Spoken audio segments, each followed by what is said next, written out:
All right, welcome back, everybody, to episode number 33 of the Plumecast. It's actually been a couple of weeks now since I've done a Plumecast episode. Took some weeks off from doing it. News was pretty dead, around the holiday season. Not too much to talk about, and trying to push out an entire podcast talking about nothing by myself would have been relatively difficult. So I decided, hey, there's no need to do that. I was also really busy with just, general life things with Christmas coming up, buying gifts for family members, stuff like that, and just a bunch of other things that, you have to do as you go through the days. But I'm happy to be back here with another episode, like I said, I think number 33 of the Plumecast, and we're into 2022, so happy new year to everybody out there. If you haven't stopped by the channel in the last 8-9 days and you haven't seen any of my videos yet, happy new year. And it's been a pretty interesting week of news right off the bat, with lots of content for Xbox, with Game Pass announcements, and just Xbox has started off the year extremely strong already, with like the Mass Effect Legendary Edition coming on to Xbox Game Pass, which if you haven't checked out Mass Effect Legendary Edition, highly recommend checking it out. I haven't completed all of the games yet. I've done Mass Effect 1 and 2 with Mass Effect Legendary. I did get it when it first came out. I just haven't had time to really get into Mass Effect 3 yet, which I will at some point in the future, but it's worth checking out, and the upgrades are great, especially with the first game, and the overall like just gameplay and everything, and the look of it, the frame rate, the fidelity, all that kind of stuff just looks and plays better. So definitely recommend checking that out. But since we're talking about games, might as well talk about some of the stuff I've been playing this week. It's been a really fun week, actually.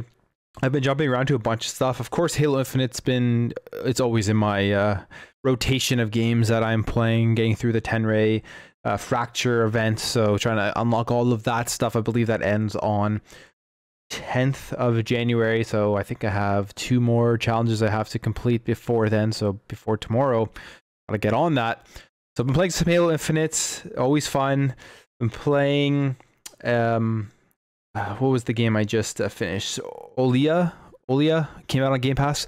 It's like a 8-bit retro throwback side-scrolling action platformer, and it only takes about 5-6 hours to beat, but it was a ton of fun, and it was a great game. I mean, I highly recommend checking it out if you haven't yet. I know that this is a game I would have never heard of and would have absolutely never played if it wasn't for Xbox Game Pass. It has great music, great combat, some decent platforming, and it can be tough in a few parts, but well worth a playthrough if you haven't checked it out yet. So that was fun. Also, I finished up playing, I'm probably gonna go back and play it a bit more, but there's a game called R-Type Final 2, which is a side-scrolling shoot-'em-up game. You're in like a ship, and it's one of those like classic arcade shoot-'em-up style of things where you're going across the screen and you get hit once and you're dead, and you got to shoot everything, get through the levels, and it gets progressively harder and harder as you go through the levels. I actually just finished all of the levels yesterday. I was up until like 1 a.m. playing it, because the only way you can get through every level is starting from level 1 and then going through all the way to the 7th and final mission. Like if you get game over, let's say at level 6, and you want to get to level 7, you're going to have to restart again from level 1. So I was up really, I was up to like 1-2 a.m. yesterday trying to finish off of those levels, and it was worth it. It's fun. It's a good game. I haven't played R-Type Final, which was the first version of it, and I heard that one was better, but I love shoot 'em up games, and there's actually another shoot 'em up that came out for games with gold. I forget the name of it, but it's one of the games with gold games. I actually checked it out for like 30 minutes, and I'll probably end up playing that as well, because they're fun, old arcade classic style of games. If you're into those, would recommend checking out that one that came out with Games of Gold. Name is I can't think of it right now. And R-Type Final 2 is pretty good, but I heard the first R-Type Final was better. And then I also started I booted up my PlayStation 5 for the very first time since Ratchet and Clank Rift Apart, and I started playing Horizon Zero Dawn because I want to try to get through it and try to beat it before the next one comes out. I don't know if I'm gonna pick up the next one on day one. I probably won't, because like I said, PS5 games are $90 in Canada, and I'll wait till that game goes on sale, because it eventually will. And I think I played about 2-3 hours I finished maybe like 4 or 5 main missions so far within it. I just passed where she gets accepted into the tribe or whatever, and then gets attacked and Roast dies. I mean, this is right at the beginning of the game. If you haven't played it, I just spoiled that for you, but I mean, it's been out since 2017, and that happens right at the beginning. I just finished that part, and it's been okay so far. Like, I'm not like graphically with the upgrade on PS5 4K 60, it's an absolutely stunning looking game. The combat's all right so far. I've heard that it's a game that it gets way better as you progress and you upgrade your character. You upgrade Aloy or Aloy, whatever her name is, and get better combat stuff. So I'm still holding out that it's going to get a lot better in terms of combat. I find it just a bit clunky right now and kind of slow. I was hoping it'd be a little bit more fast paced, but I think it's because I just started. So it's cool. Graphically looks great. Lots of cutscenes in the beginning as well. Yeah, I hope that the cutscene is not as like cinematically throughout the entire game. That's even cinematically. It's not like, just I hope there's not these massive long cutscenes all the time throughout the game, because I want to just get into some really fun gameplay stuff. But I'll probably play through it and try to finish it before Forbidden West comes out, and we'll see how that game turns out. So those are, and I've played like Skyrim Special Edition, which is something I just always have on the side, and I play a couple hours here and there, trying to do another playthrough of that. So that's what I've been playing this week. I know lots of games on rotation for me. That's what Game Pass usually does to me when there's just new stuff that comes out on Game Pass and smaller indie games that I want to check out. I usually just jump into those quickly. So lots of fun, lots of games to play, and a great way to start 2022. Let me know what you guys have been playing in the comments below. In terms of what I'm drinking to start off the year, just a classic Guinness here. I love Guinness, and I figured I might as well start 2022 with one of my favorite beers. But let me know what you guys are drinking. Let me know some interesting beers, some craft beers, or just non-craft beers, whatever. Let me know in the comments below. So we'll just jump into this week's topics. I'm not going to list everything I'm going to go and talk about, because there's just, you know, I've realized as I'm doing this podcast solo, there's just a bunch of random stuff that I like to talk about. So stuff that I haven't really covered throughout the week, or stuff that I want to just talk about and I have made videos about throughout the week. So I'll just jump into it, and we'll get started here. Firstly, talking about, I believe we have, I can get the right overlay here. There we go. Starfield.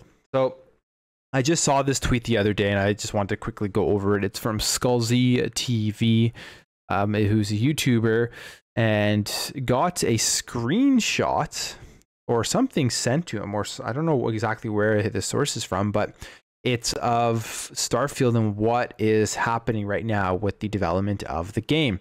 And here's the tweet. It says, Starfield is currently in the beauty pass of development. These are the current aspects Bethesda Game Studios are currently focusing on regarding the game based on recent evidence. Full breakdown in today's video. So we put out a video out to talk about it. You can go watch that as well. But in this screenshot, it says what to do. This is obviously from Bethesda.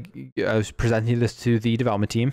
I'm assuming it's like their, you know, beginning of the week, beginning of the quarter kind of thing, whatever, of what needs to come next with Starfield. And it says what to do: prioritize and polish lighting, clutter, sounds, etc. before anything else. Respond to accumulated feedback, identify system opportunities and reiterate, finalize optimization, test on target hardware, and do another polish pass if applicable. So this to me was just great news to see. Now, the reason I say that is because we know this game is set to launch on November 11th, 2022. It's a hard deadline that Todd Howard has confirmed, he has committed to. We've seen it show up on the trailer and everything. So it's going to be coming out November 11th, 2022, unless there's a huge thing bad that happens which causes a huge delay. And this screenshot of what they're on to doing right now is very, very encouraging, because it means the game's done realistically.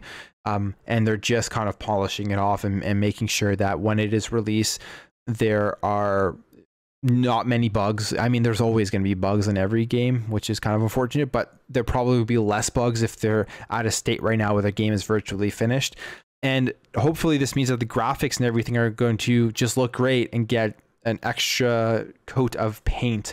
So when it comes out and you're playing it on an Xbox Series X, which will be probably the target hardware, depending on what they do for PC, because maybe a 3090, I guess, it's going to look absolutely incredible. And even hopefully this means that they're going to make sure it's well optimized on lower end graphics cards and on the Xbox Series S. So that's encouraging. And it's funny because what this also means is that they definitely could, if they wanted to, give us some gameplay, make a sizzle trailer for it, and do all that kind of stuff. And they just kind of are deciding not to, which I personally generally am annoyed about that when there's hype for games that we haven't seen anything about.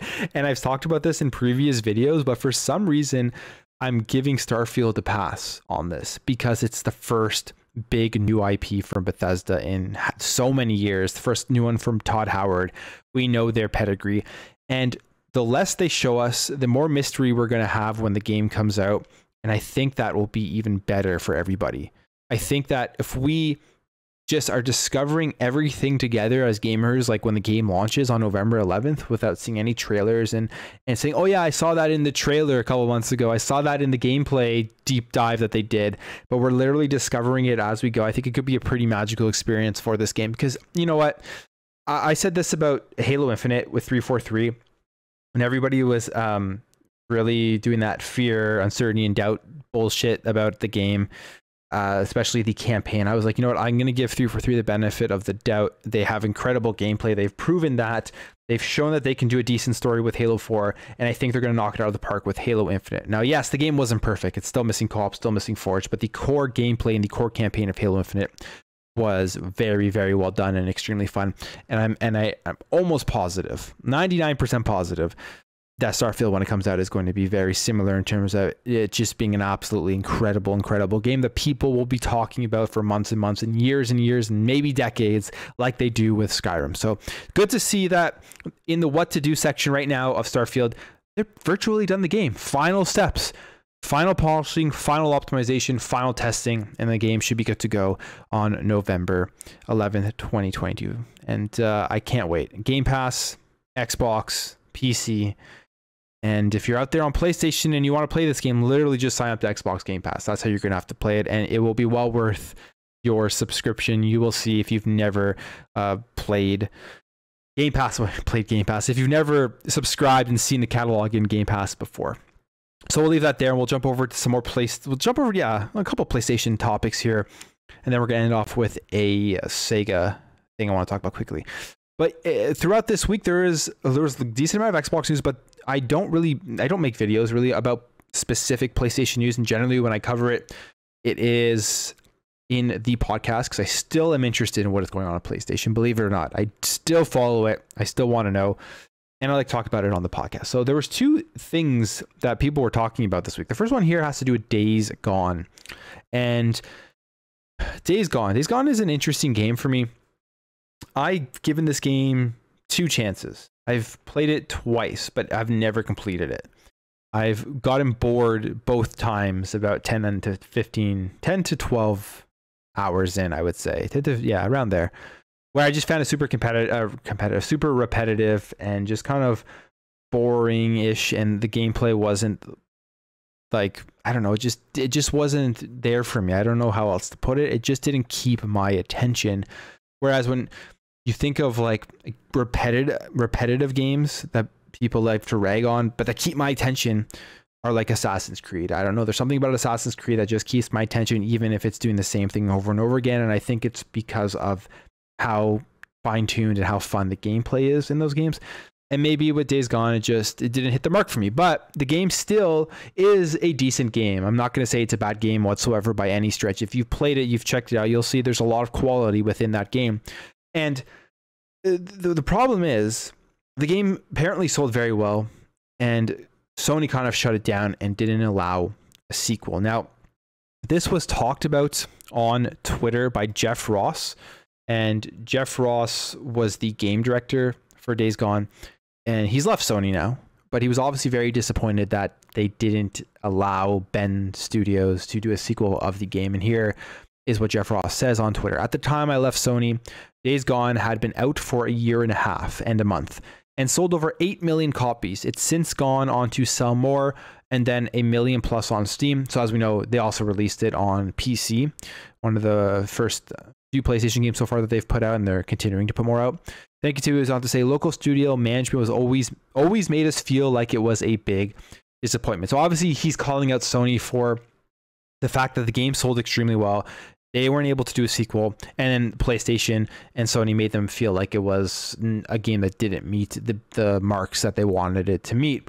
And this is something we've heard about previously, where it's like they wanted to do a Days Gone sequel, and then the team kind of got switched over to doing like a Last of Us remaster, some stuff like that. And it's been something, I guess, that's been bugging, especially Jeff Ross, who was the director there. Or he was, Days Gone, the game director at Days Gone, and they never got to make a sequel, which is obviously something they really wanted to do. Now it's interesting because he talks about it, and he talks about where he got the data of how many sales Days Gone actually had with the 8+ million. And he was on David Jaffe's YouTube channel, podcast type of thing. And as we know, David Jaffe was the original creator of God of War. And he says this about the sales numbers. He says, where I got my data from, I had access to a lot of telemetry. Did I say that word right? Telemetry. And I could see stuff. And we were at 5 million copies when we were announced at 5 million copies. Telemetry data was at 5.8 million. There are basically resellers or shared discs. I was actually using an external website. I think they're offline now, but they were using trophy data, and it lined up with our internal telemetry data. So for me, it's like good enough. Then he continues on to say, I think GameStat still has the data archived based off of the 8 million mark in master telemetry. And so I'm like, good enough. So maybe it was 7.7 million-ish. Maybe it was 8.2 million-ish. I don't know. Following the Steam, and then So he kind of goes back. I was continuing to read the article there, but he kind of goes back on the number of 8 million isn't 100% confirmed, but based off of his best estimated guess, there's a likelihood that it's in that 8 million mark. And most people would think that if your game sells 8 million copies, there's a high chance it's going to get a sequel, because that's a very successful number. It definitely made tons of money, made back the money they used to create that game. And it seems like Sony kind of just shunned it off to the side. And there's a couple of reasons why this could happen. You look at a game like Spider-Man, which I think sold like 20 some million. You look at a game like Last of Us, which sold far more than 8 million. And you look at those God of War, again, and probably sold far more than 8 million. You look at those like very, very strong IPs that Sony has, and then you look at a brand new IP that they're trying to create here, and it's not on par with those. Although it's still very successful, I guess for Sony, it just wasn't enough money, so they decided to go in a different direction and double down on like the Last of Us remake, which we know is something that is coming out at some point and that they're working on based off of a previous report about Bend Studio and Sony, and the way that Sony kind of treated that studio who was creating a brand new IP. So it's an interesting thing to see. It will be interesting to look at how this progresses going forward within PlayStation Studios, in the sense that, are they going to take risks like they did with Days Gone to create new IPs? And if the game sells like 5 to 8 million units, are they just going to scrap it? Like Ghost of Tsushima was a huge hit, sold more than 8 million. It's done extremely well, and we know that they're going to be making a Ghost of Tsushima 2. So there's something going on here with Days Gone that Sony just didn't like. Going forward, maybe has to do something with the Japanese market. I don't know how many units it sold in Japan. Who knows? But it's unfortunate. If you were a Days Gone fan, you're not going to be getting a sequel, most likely. And it may mean that what we heard about last year, where people were saying that Sony really wanted to just double down on those well-known IPs because they know they sell well, that's maybe something we continue to see going forward, but we will have to wait and see. Interesting how Jeff Ross kind of calls out Sony on Twitter. I mean, he has nothing to lose because he's not with them anymore, so you might as well express your opinion. They're not going to fire you, right? But yeah, I mean, I like I said, Days Gone, a lot of people say, oh, it was really great, should have had another one, and I tried playing through it twice. It was a good game, but for me, it just got boring relatively fast. But hey, that's just me. And then the other big thing Sony talked about this week was PlayStation VR 2. So They announced it more. They didn't show us the headset, but they announced a lot of the features that were going to be in it. They talked about it. So it looks like it's a pretty high-end headset for what it is for a console headset. And here are the features that it's going to have. So it's going to have a visual fidelity of 4K, HDR, 110 degree field of view. It's going to have a display resolution of 2000 by 2040 per eye and smooth frame rates of 90 and 120 hertz. It's going to have headset-based controller tracking. So that means there will be, and you don't need to use the camera. Like with the first PSVR, you have to use the camera. It says PSVR 2 tracks you and your controllers through integrated cameras embedded in the VR headset. So yeah, no camera. And then new sensory features. It's going to have eye tracking, headset feedback, 3D audio. It's going to have the new PSVR 2 Sense controllers to create an incredibly deep feeling of immersion. Headset feedback is a new sensory feature that amplifies the sensations of in-game actions from the player. That's kind of cool. Your headset kind of vibrates and you feel it as you're playing through the game. It says it's created by a single built-in motor with vibrations that add an intelligent tactile element, bringing players closer to the gameplay experience. That's awesome. I don't know if other headsets have that, but that sounds like something I would probably like to experience. They say here, for example, gamers can feel a character's elevated pulse during tense moments, the rush of objects passing close to the character's head, or the thrust of a vehicle as the character speeds forward. Additionally, PS5's Tempest 3D audio tech makes sounds in the player surrounding come alive, adding to this new level of immersion. Honestly, that sounds pretty cool, the headset vibration stuff. And then the eye tracking, that's another big thing that they're adding. And it detects the motion of your eyes. So a simple look in a specific direction can create an additional input for the game character. This allows players to interact more intuitively in new and lifelike ways, allowing for a heightened emotional response and enhanced expression that provide a new level of realism in gaming. So this was at CES 2022. Sony talked about it, and we know that PSVR 2 is coming. Most like, I mean, I think it could be coming this year, maybe in the holiday season. We don't have a release date. We don't have a price yet, but it looks like it's a big upgrade over the first PlayStation VR, and it's honing in on a market in terms of specifically for consoles that they have no competition on right now, because Xbox doesn't have a VR headset, and obviously Nintendo, well, I guess Nintendo has like the they had like that kiddie one. It's not a real VR headset, but anyway, so I would say they don't. And PlayStation is going to be the only place right now, if you don't have a powerful enough PC, where you can play a virtual reality game. So it'll be interesting to see how this sells. It really does. I think PlayStation is missing an opportunity here by not putting this on PC as well, and potentially, depending on the price point of PSVR 2, like undercutting some of the like 800. I'm just thinking like Canadian dollars here, so I don't know what it'd be in American, but like the price of like the Valve one and the HTC one. That one's like $1,000 or something. Like if you could undercut the prices of those ones and bring it more in line with like the Oculus pricing, which I think is like the $400 range, $300, $400, $500 range, around there. Put it on PC and then add on like exclusive PlayStation IPs. Like they also announced that there is going to be a Horizon VR game that's coming out with this. So stuff like that, I think that would increase the sales of it a lot, especially if the technology is like almost on par with some of the headsets, or is on par with the headsets in that range, but also has additional features that they mention here that may not be on other headsets. I think they are missing a big opportunity by just keeping it on the PS5, especially if it's going to be like a $600 headset, and the PS5 is already $600 depending on where you live.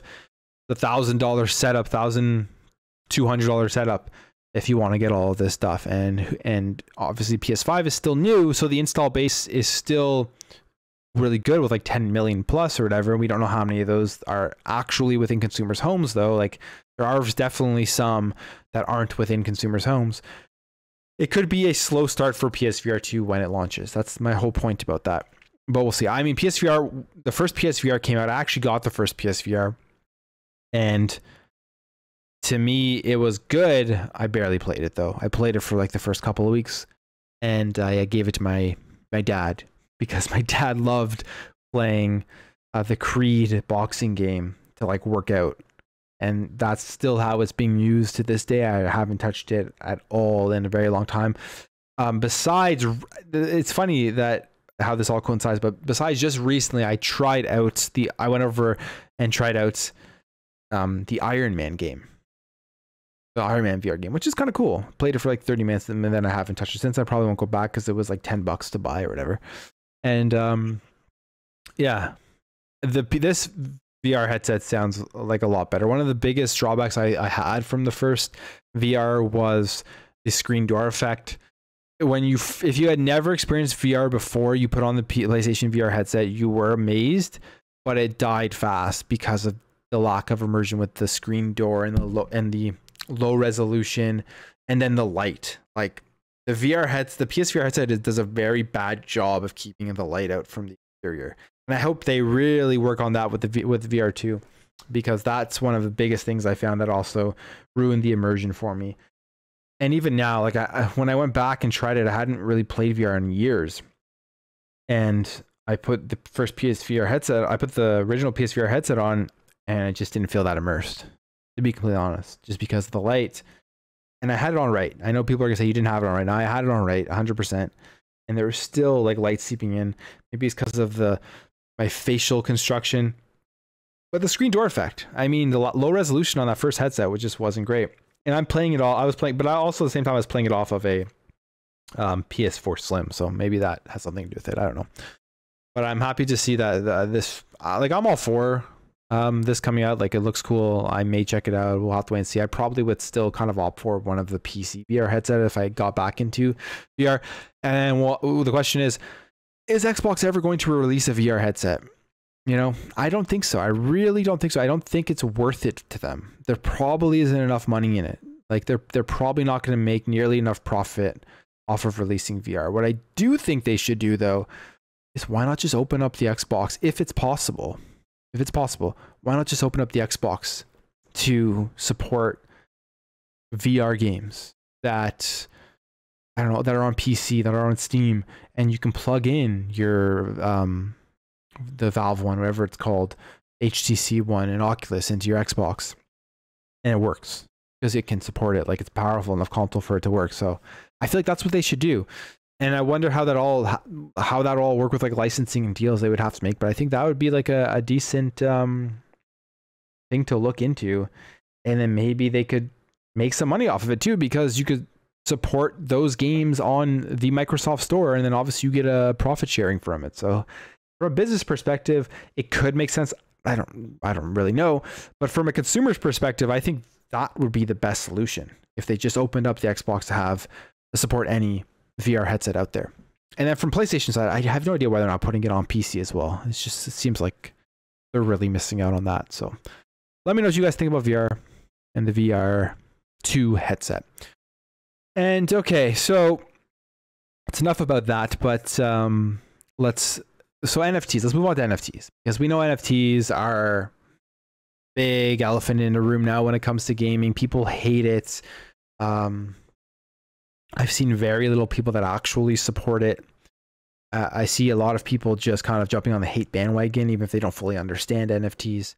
A lot of people scam with NFTs. Like, there's both sides. A lot of people don't understand NFTs, but they'll still try to scam people and try to make money and stuff like that. So it is a very, very weird area in tech, in the internet right now, because it's so new. It's going to continue to expand, going to continue to evolve. And my big thing is right now is with crypto and Bitcoin and all that kind of stuff, there are a lot of scams out there. And that's the biggest issue I think companies have to look out for with this type of stuff. But it seems like it's coming more and more into the markets, into the gaming market, NFTs. When we look at Square Enix, Ubisoft, man, I'm drawing so many blanks today. I usually can remember everything, but there's another one of the other big companies, Konami, whatever, with Castlevania. I did a video about this, and those are three huge companies. Even though Konami doesn't really make games anymore, but they're still using their legacy IPs like Castlevania to sell NFTs, and Castlevania is a huge franchise for people who've been playing games since like the Super Nintendo, since like the PS1, stuff like that. Like Castlevania Symphony of the Night is probably one of the best games ever made, or honestly. And using that legacy to like sell NFTs is just, to me, I don't really care. I don't, if companies want to sell NFTs, do whatever. They're going to try to make money, and you don't have to buy it. But man, using those like legacy IPs that they haven't given us like a good game, a new good game in so long, to push NFTs is so crappy. But whatever, it is what it is. So companies are getting into it more, and I think we're going to see like if NFTs within the next year or whatever are making these studios tons and tons of money, it's inevitable. We're going to see more. You're going to see everybody get into it at some point. And hopefully, like, I'm the type of person who doesn't care at all about microtransactions, buying cosmetics, spending $5 on a cool like cosmetic within Halo. Like, I don't think I probably have. I don't want to say that ever, because like that's a hard thing to totally remember, but I do not remember the last time, besides, and I'm going to contradict myself, besides buying the Halo Infinite Battle Pass, I do not remember the last time I spent a dime on an in-game microtransaction for a thing like cosmetics or a loot box or an Ultimate Team card pack in any of the EA Sports games, or even in like MLB Diamond Dynasty. I do not remember if I've ever done that, and honestly, I don't think I have. And I have just zero interest in spending money on that type of stuff, on those microtransactions. I have zero interest, meaning I'll have zero interest in spending a dime on NFT stuff, and I'll have zero interest in buying a digital product that I can transfer across games, like a digital cosmetic. I couldn't care less. I really don't care. I just don't. It's not in me. And a lot of it has to do with the fact that when you used to play games back in the day, Super Nintendo, PlayStation 1, original Xbox, GameCube, all that kind of stuff, you bought a game and you played that game. You had everything in that package. And unless you experience that, which I look at my demographics. I know YouTube gives demographics for channels, and like I would say the majority of my listeners probably have, based off of the age demographic that I'm getting, and if they've been gamers their entire life like I have, they probably have. And it's just like, it's hard to think about for me spending microtransactions when the gaming industry used to be like it was back in the day, where you bought a game, you had the entire package, and I just have no interest in it. But all that to be said, out of all the companies doing NFTs, Sega seems to actually be listening to a lot of the negativity and the voices of people who don't want NFTs in games. If they have come out in a recent management meeting with a CEO Haruki Satomi, CFO Koichi Fukazawa, and COO Yukio Sugino. I have no idea why I decided to try to say all those names, but I did. And they had this to say: in terms of NFT, we would like to try out various experiments, and we have already started many different studies and considerations, but nothing is decided at this point regarding play to earn. One attendee remarked, or whatever. I guess that was just a random attendee at the call who said that. And then it continues on here to say, there have been many announcements about this already, including at overseas, but there are users who show negative reactions at this point. We need to carefully assess many things, such as how we can mitigate the negative elements, how much we can introduce this within the Japanese regulation, what will be accepted and what will not be by the users. Then we will consider this further if this leads to our mission, constantly creating, forever captivating. But it is perceived as simply money making. I would like to make a decision not to proceed. And you know what? Sega's a huge company, big corporation, right? And you know they're gonna say stuff like this, but this is also within a management meeting or whatever. This isn't. I don't know if this was supposed to get out to the public or not. I mean, I'm sure if it was, like, there was some sort of wanting it to get out to public, but that's a great way to look at it. I mean, to me, that's a very consumer friendly way to look at this NFT stuff going forward. if it is perceived simply for money making, I would not like to make a decision. I would like to make a decision not to proceed. So there, which is great to hear. And then continuing to say here that like they need to look at how this is going to be incorporated within games. Is it going to enhance games? Is it going to make games better? Is it going to give gamers the ability for their experience to be more enjoyable and more fun? Or is it literally going to make your experience like a grind, make your experience more of like a job? Which that's kind of what I see some of this stuff could turn out to be. Like when they talk about play to earn. Play to earn, what do you mean? I want to play to have fun. I'm not here. Playing video games isn't my job, you know? Like I'm not here to play to earn things. I'm here to play to have fun and experience the creativity that these developers have. So that's a great way to look at things, and it's great to see Sega will be dropping their NFT plans, at least for now, until they can do more research into how they can incorporate these in a good way into their games.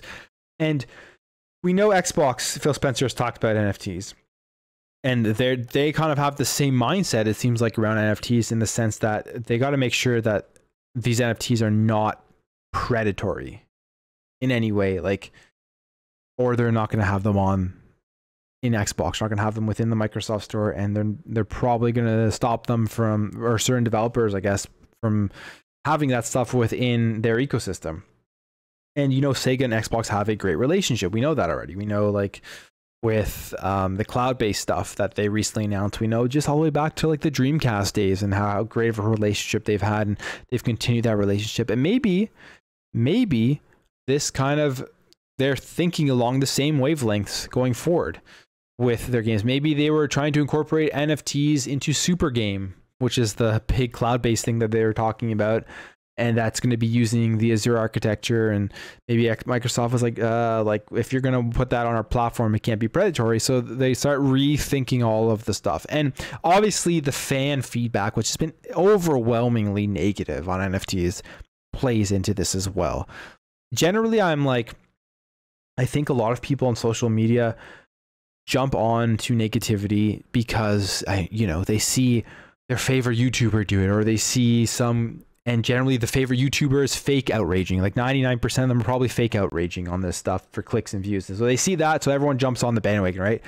And with NFTs, it's been just like so unanimously negative across everybody, across every part of the internet. The problem I am finding right now with, and I don't think a lot of it is fake. I think a lot of people are jumping on the negative bandwagon and don't understand NFTs at all, which I don't think many people understand NFTs. I even think the people pushing NFTs probably don't fully understand them. The ones that aren't making like bajillions of dollars, the ones that are just kind of getting into it. But it's the problem with this NFT stuff as well is that, like, all of the things they're trying to do with NFTs, you don't need the blockchain, it seems like, at least the way I see it, to do this.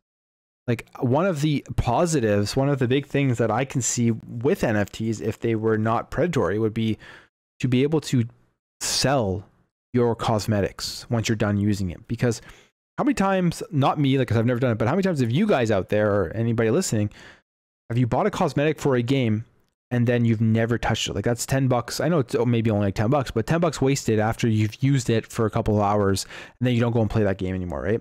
How much better would it be if you could, like, take that cosmetic after you're done playing with it, put it back on the marketplace, and then people can bid on it and buy it from you, or you can sell it for a certain price, right? That would be a cool feature. That'd be a cool feature. It's like used games, but used cosmetics, even though they're digital and they're not actually used. You know what I mean? Like, that would be something that I would be, yeah, let's do that. Why not? If there's a way to regulate this in the sense that it's not predatory, like, people don't want to use their weapons that they bought in a game anymore, and they want to sell it to somebody else, and maybe give them a discounted price or sell it to them at the same price. I think that would be super cool to keep, like, so you're not always having to, like, spend all this money on stuff you're never going to use. But then you got to sit back and think about it, right? Why would companies want to do that? Why would companies want to do that? Who knows? They probably would be making less money. It would definitely be something to dive into and see if it would even be something plausible. But I think that could be a positive with NFTs. But you don't even need the blockchain to do that. You just create a marketplace, right? So there's all this stuff going on. NFT is like a buzzword. It's the things that obviously there's billions of dollars in it, I think, or maybe multi-millions, but I think like billions. And these companies are just trying to capitalize and make as much money as possible. So when Ubisoft first came out with it, everyone was jumping on Ubisoft's back, but like any, I think, sane, logical person saw that as they're just trying to be first out because they know every other company is going to try to get into it as well, right? Which we kind of saw after the fact. But at least we have a company like Sega who's like, hey, wait a second. You know, there could be good uses for it, but we need to really like do our research and make sure that it isn't just for making money and it's actually enhancing the games. Because at the end of the day, sure, because the NFT market, I think, is so niche right now that if they start putting the stuff into games that really take away from the overall like quality of a video game, where the majority of people who are going to be playing these games are not going to be buying NFTs and taking part in this, that could really hurt them. That could really hurt them in the long run. Because you could get a lot of people who see this, just get a huge market share of people who would potentially be buying and playing your games, just like, you know what, I don't want to touch this crap anymore because it's ruined by NFTs. And then the only people playing your games are the NFT fans, right? And then that could take a big hit. So I think it's smart here with Sega is doing with this NFT stuff. But yeah, it's the big thing going on right now. So let me know what you guys think about this in the comments below. So that's going to be it for this week's Plumecast episode 33. Happy to be back doing this show again. Yeah, thank you guys all for watching. Thank you guys for supporting the channel. It's been a great week, lots of great engagement, and been a lot of fun making the videos. And thank you for tuning in. If you are new here to this channel, this is my weekly podcast, but I do videos throughout the week as well, daily basis. I generally just don't do a video on Saturday. It's kind of like my rest day, and generally when there's no real news anyways. But you like what you saw, consider hitting that subscribe button.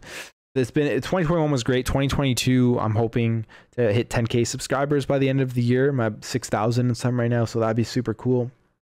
And yeah, just continue to grow this community because it's a cool community. Lots of great conversation in the comments, and it's fun. It's a fun time.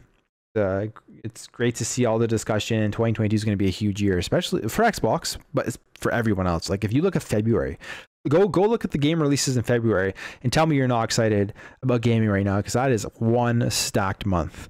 But I'm going to leave that there. Thank you guys for watching, and I will catch you in the next video.